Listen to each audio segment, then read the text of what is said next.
Number 5 என்ன அப்படின்னா left side judgement அப்படின்னு நம்ம சொல்லலாம். நம்ம காரோட விண்ட்ஷீல்ட் தான் நமக்கு இதுக்கு மிகப்பெரிய ஹெல்ப் வந்து பண்ண போகுது அப்படின்னு சொல்லி நம்ம சொல்லலாம். உங்களுக்கு ஈஸியா புரியணுங்கிறதுக்காக பின்னாடி ஒரு சின்னதா ஒரு டேப் வந்து நான் இங்க ஸ்டிக் பண்ணியிருக்கேன். இதுக்கு left side and right side இதை வச்சு தான், இந்த ரெஃபரன்ஸ் பாயிண்ட்டை வச்சு தான் நம்ம வந்து இந்த லெஃப்ட் சைட் ஜட்ஜ்மெண்ட்டை வந்து நம்ம பண்ண போறோம். இப்போ நமக்கு ரைட் சைடில் இது இருக்கு.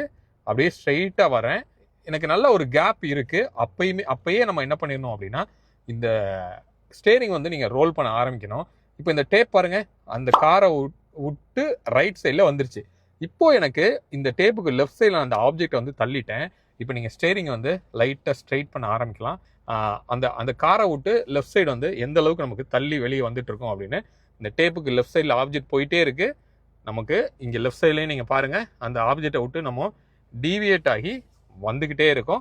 அப்படியே ஈஸியாக என்ன பண்ணிட்டோம், வெளியில் வந்து நம்ம வந்தாச்சு. இப்போ நான் அப்படியே ரொம்ப நெக் டு நெக் நான் உங்களுக்கு பண்ணி காமிக்கிறேன்.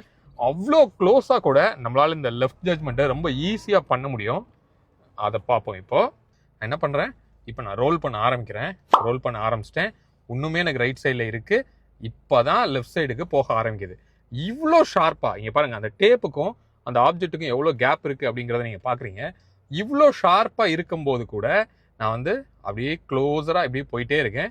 இங்கே நீங்கள் பார்க்குறீங்க, அந்த ஆப்ஜெக்ட் விட்டு நம்ம எவ்வளோ டைட்டாக நம்ம வந்து அதை கிராஸ் பண்ணி போயிட்டே இருக்கோம் அப்படிங்கிறத நீங்கள் பார்க்கலாம். இங்கே மிரர்லேயும் நீங்கள் பாருங்கள் எவ்வளோ நேரோவான ஒரு கேப் வந்து இருக்குது அப்படின்னு. ஸோ அப்போது இது வந்து டெஃபினட்டாக வந்து ஒர்க் அவுட் ஆகுது.